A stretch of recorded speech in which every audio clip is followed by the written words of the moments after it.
Over 2,500 years ago, the world was a vastly different place. Amidst the tumult, a profound spiritual awakening was taking place in ancient India. This period witnessed the emergence of various schools of thought, each grappling with fundamental questions about human existence, suffering, and the nature of reality. One such school, which would profoundly impact the world, was Buddhism, rooted in the life and teachings of Siddhartha Gautama, the Buddha.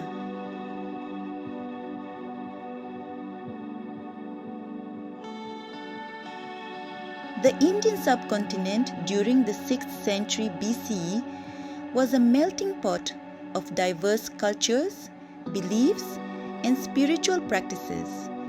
Thinkers and philosophers grappled with questions about the meaning of life, the nature of suffering, and the possibility of liberation from the cycle of birth and death. From these fertile grounds of intellectual and spiritual inquiry emerged Siddhartha Gautama, who would forever alter the course of history. His teachings offered a pragmatic and compassionate approach to navigating the challenges of human existence.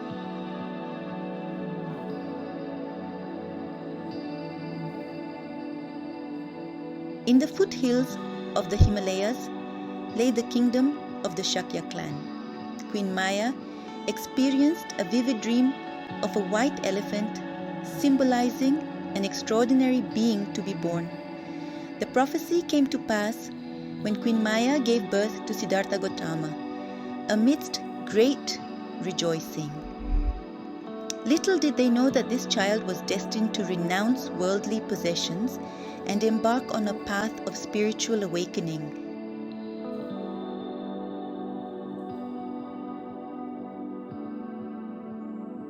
Siddhartha's birth was steeped in legend and wonder. Tradition holds that the infant Siddhartha emerged from his mother's side while she stood beneath a sal tree. The newborn took 7 steps, and with each step, a lotus flower blossomed beneath his tiny feet. Among the sages who arrived to behold the child was Asita, who foresaw Siddhartha's extraordinary destiny.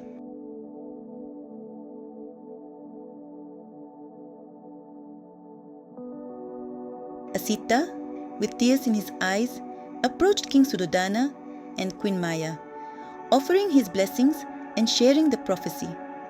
Siddhartha, he proclaimed, would either become a powerful ruler or attain enlightenment. King Suddhodana, overjoyed at the prospect of his son becoming a mighty king, was determined to guide him towards a life of power and glory. He resolved to shield Siddhartha from any exposure to suffering, believing that such experiences might sway him towards a spiritual path.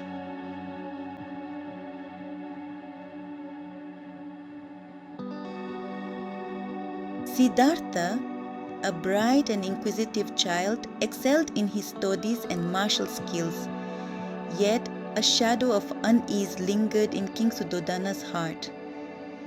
Determined to steer his son away from the ascetic path, the king ensured that Siddhartha's life was a whirlwind of sensory pleasures and worldly distractions. However, destiny had its own course to chart, and the seeds of Siddhartha's future awakening were already sown.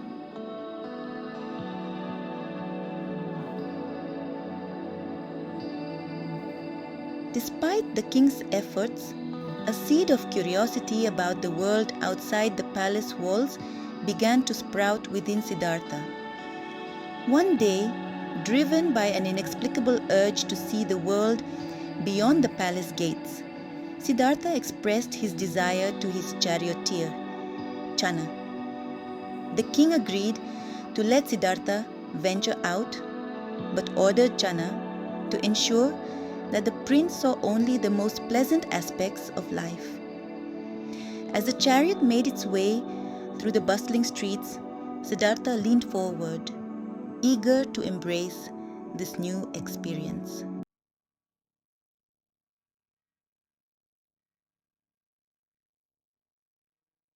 Chana steered the chariot through carefully chosen routes, showcasing the prosperity and beauty of the kingdom.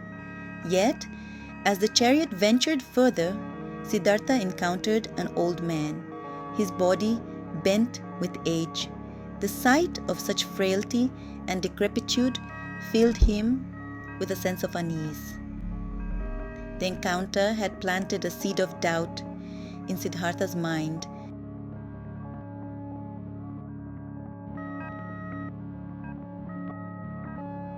Siddhartha encountered a funeral procession, a lifeless body being carried towards the cremation grounds. The sight of the lifeless body filled him with a profound sense of sorrow and a realization of the impermanence of all things. He questioned Chana about the meaning of life and death, about the inevitability of suffering. Siddhartha's thirst for knowledge and understanding could no longer be quenched by the pleasures of the palace.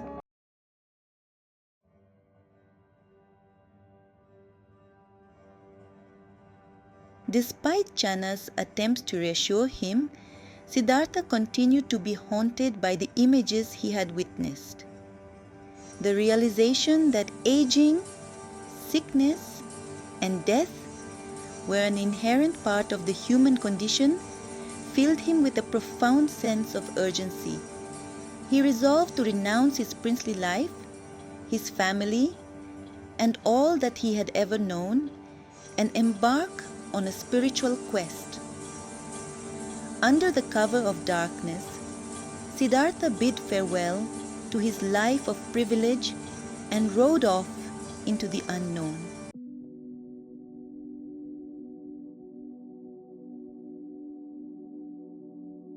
Leaving behind the opulence of the palace, Siddhartha exchanged his princely robes for the simple ochre robes of a wandering ascetic. He sought out renowned teachers and spiritual masters, eager to learn from their wisdom and experience. His quest for enlightenment led him to the forests, where he joined a group of ascetics known for their severe practices. Siddhartha's reputation as a dedicated and insightful seeker grew among the ascetic community.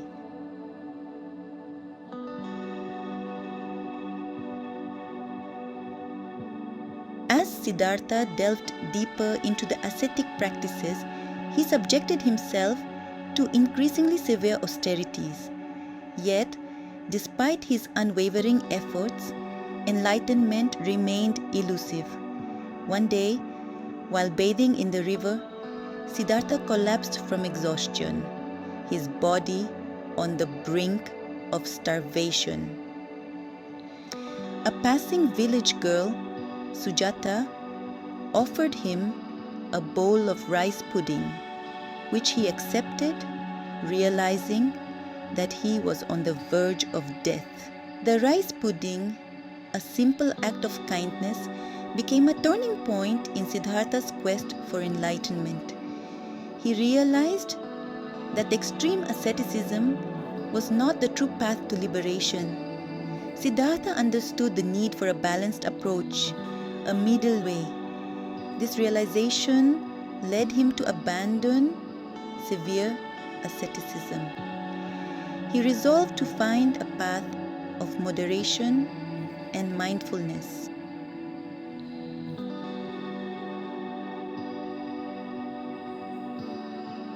Siddhartha sought guidance from two renowned spiritual teachers, Alara Kalama and Udaka Ramaputta.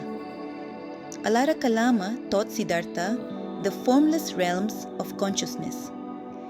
Siddhartha mastered these teachings swiftly, But he realized they didn't solve the root causes of suffering. He then sought Udaka Ramaputta, who taught an even higher state of consciousness. Siddhartha mastered these teachings too. Yet, he felt these methods didn't lead to true liberation. True enlightenment had to address the root causes of suffering.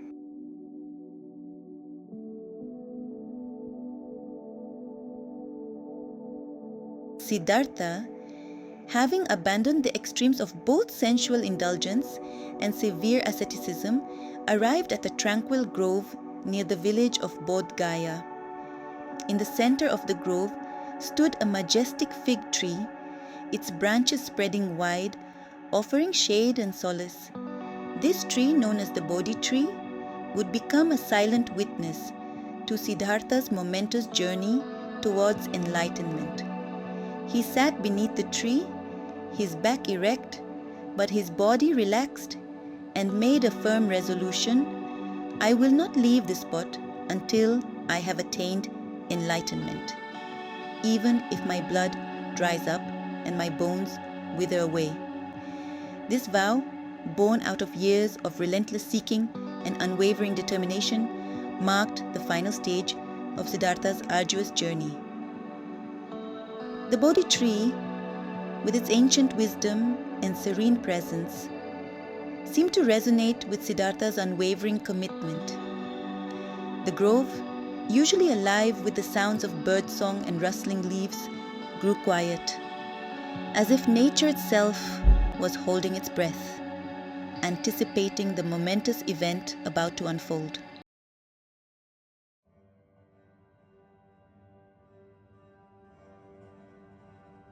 As Siddhartha delved deeper into meditation, his mind became a battleground of conflicting forces. Mara, the personification of temptation and delusion, sensing Siddhartha's impending enlightenment, descended upon him with all his might, determined to break his resolve. Mara unleashed a torrent of distractions, attempting to lure Siddhartha back into the cycle of desire and suffering. He conjured up visions of alluring pleasures, reminding Siddhartha of the comforts he had left behind: the soft silks, the intoxicating scents, the captivating dances, the adoration of his people. When these temptations failed, Mara unleashed his army of demons, grotesque figures with gnashing teeth and fiery weapons, determined to instill fear and doubt into Siddhartha's heart. They shrieked, they threatened, they painted vivid pictures of Siddhartha's demise, attempting to break his concentration, to sever his connection to the truth he sought.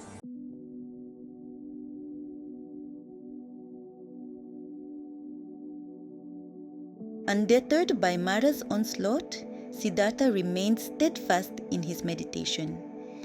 He faced each temptation, each fear, each doubt with unwavering mindfulness, acknowledging their presence without allowing them to sway him from his path. He recognized these distractions as mere illusions, fleeting and insubstantial, unable to shake the foundation of his resolve. As the night progressed, Siddhartha's mind, purified by years of disciplined practice and fueled by his unwavering determination, penetrated the deepest layers of reality. He saw with crystal clarity the impermanent nature of all things, the interconnectedness of all beings, the cyclical nature of birth, death, and rebirth. He confronted the truth of suffering, not with despair, but with a profound understanding of its causes and the possibility of its cessation. He realized that suffering arose from attachment, from clinging to fleeting desires, and the illusion of a separate self. As the first rays of dawn broke through the darkness, illuminating the Bodhi tree with a golden glow, Siddhartha Gautama experienced a profound transformation. He attained nirvana, marking his transition to the Buddha. The earth trembled in joyous celebration, and the heavens showered celestial flowers. He had reached the other shore, prepared to share the raft of his teachings. The Buddha, filled with boundless compassion, knew his journey had just taken on a new purpose. The Buddha's teachings, known as the Dharma, offer a practical and compassionate guide to navigating human existence. At the heart of his teachings lie the Four Noble Truths, providing a framework for understanding suffering and its cessation. These truths are to be investigated, contemplated, and experienced directly. The first noble truth, dukkha, acknowledges the reality of suffering. Life is impermanent, and clinging to fleeting pleasures leads to suffering. The second noble truth identifies craving, clinging, or attachment as the root cause of suffering.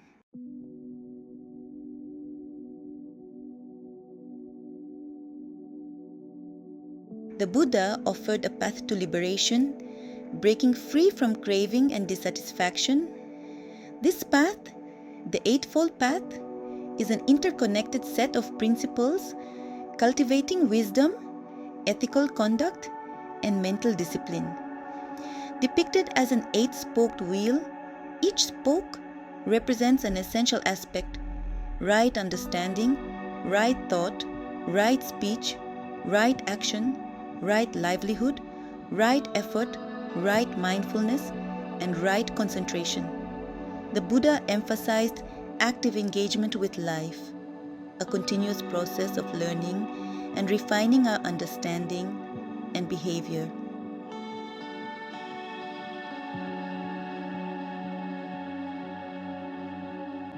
The Buddha's teachings, while rooted in profound philosophical insights, emphasize practical application in daily life. They offer a way to live with greater awareness, compassion, and wisdom, transforming suffering into an opportunity for growth and liberation. The teachings are not meant to be memorized or worshipped, but to be put into practice, to be tested in the laboratory of our own experience. At the heart of the Buddha's teachings lies karuna, compassion, the boundless capacity to understand and share in the suffering of others. This compassion, the Buddha taught, is not a passive sentimentality, but an active force that motivates us to alleviate suffering wherever we encounter it. The Buddha also emphasized the importance of metta, loving kindness, a quality that extends beyond compassion to encompass a genuine well-being and happiness for all beings. This loving kindness, he taught, is not limited to those we love, but extends to all beings without exception, ourselves, our loved ones, strangers, even those we consider our enemies. The Buddha's teachings, initially shared in the tranquil groves of ancient India, spread far and wide, transcending geographical boundaries and cultural differences. Ashoka the Great, a powerful Indian emperor, played a pivotal role in spreading the Buddha's message. Inspired by teachings of non-violence and compassion, he renounced war and embraced the Dharma. He sent Buddhist missionaries to far-flung corners of his empire, erecting pillars inscribed with Buddhist teachings. The Silk Road became a conduit for Buddhist ideas, art, and culture. Monks and pilgrims traveled these routes, carrying scriptures, relics, and stories of the Buddha's teachings. Buddhism, with its message of peace and compassion, resonated with people from diverse cultures and backgrounds. Over the centuries, Buddhism evolved into various schools and traditions, each adapting the Buddha's teachings to their unique cultural context. From Theravada in Southeast Asia to Mahayana in East Asia, Buddhism has adapted and remained relevant across time and cultures. Today, the Buddha's teachings inspire millions worldwide, offering guidance and solace in a world facing unprecedented challenges. Mindfulness and meditation have gained widespread popularity, transcending religious origins. The Buddha's teachings on interconnectedness resonate deeply with global challenges.